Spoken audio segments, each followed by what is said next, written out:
করতে আসবে সেই হাতকে আমরা রুখে দিব। যেখানে বাউলরা হামলার শিকার হয়েছেন, আপনারা একা নন, আমরা আপনাদের সাথে সমব্যথী।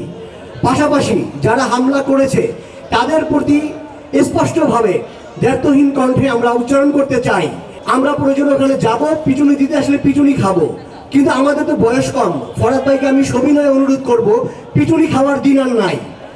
যেই হাত আমাদেরকে আঘাত করতে আসবে সেই হাতকে আমরা রুখে দেব। যেই হাত আমাদেরকে আঘাত করতে আসবে সেই হাতকে আমরা রুখে দিব। এটা হচ্ছে কি আমাদের অঙ্গীকার। 5ই আগস্টের পরে আমরা সারা দেশে বিভিন্ন জায়গায় দেখেছি এরা নিজেদেরকে ধর্মীয় দল দাবি করে, ধর্মভিত্তিক দল দাবি করে, এমন গোষ্ঠী, এমন কতিপয় গোষ্ঠী এই হামলার সাথে জড়িত। কিন্তু অত্যন্ত পরিতাপের বিষয়, 5ই আগস্ট কি জন্য হয়েছে, কেন হয়েছে, আপনারা সেটা সবাই জানেন। আমরা যে বৈষম্যমুক্ত বাংলাদেশ চেয়েছিলাম, সেই বাংলাদেশের আমানত হিসাবে 8ই আগস্ট সন্ধ্যায় তারা শপথ নিয়েছেন বর্তমানে যে সরকার রয়েছেন, অন্তর্বর্তীকালীন সরকার, সেই সরকারের সদস্যগণ। কিন্তু খুবই দুঃখজনক, খুবই পরিতাপের বিষয়, এই উপদেষ্টা পরিষদে যারা রয়েছেন তারা বেশ কয়েকজন আমাদের সাথে হাতে হাত ধরে শাহবাগ থেকে শহীদ মিনার থেকে প্রেস ক্লাব আমরা একসঙ্গে বৃষ্টিতে ভিজে লড়াই সংগ্রাম করেছি। কিন্তু অবাক করা বিষয়, এ সমস্ত ক্ষেত্রে যখন 5ই আগস্টের পরেও নতুন করে আবার ভিন্ন চরিত্রের মানুষ যখন জালিম হয়ে উঠতে আমরা দেখলাম, সেক্ষেত্রে তারা অবাক বিষয় আমরা লক্ষ্য করছি, তারা সবাই নির্বাক হয়ে গেল। কিন্তু তাদের তো নির্বাক হওয়ার কথা ছিল না। ক্ষমতার মসনদে বসে তাদের উচিত ছিল এটাকে প্রতিরোধ করা। সেটা না করে তারা কোনো কোনো ক্ষেত্রে নির্বাক হয়ে গেলেন।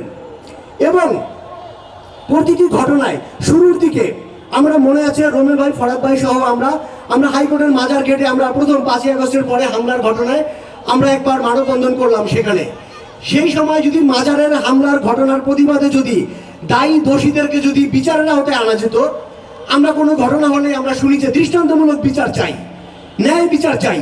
আরে ভাই, দৃষ্টান্তমূলক শব্দটা দরকার নাই তো। আপনার যে পরিচালিত বিচার আছে আপনি সেই কায়দাটা বিচার করেন না, ন্যায় বিচার শব্দ তো দরকার নাই, শুধু বিচার করেন, তাহলেই সেটা ন্যায় হয়। শুধু আলাদা করে দৃষ্টান্তমূলক, ন্যায়, এই শব্দগুলোর আমাদের সামনে আপনারা উচ্চারণ করেন না। সারা দেশে যে মাজার এবং খানকা শরীফে মাজারপন্থীদের যে হামলা করা হয়েছে, সেই ঘটনার তীব্র নিন্দা এবং প্রতিবাদ জানাই।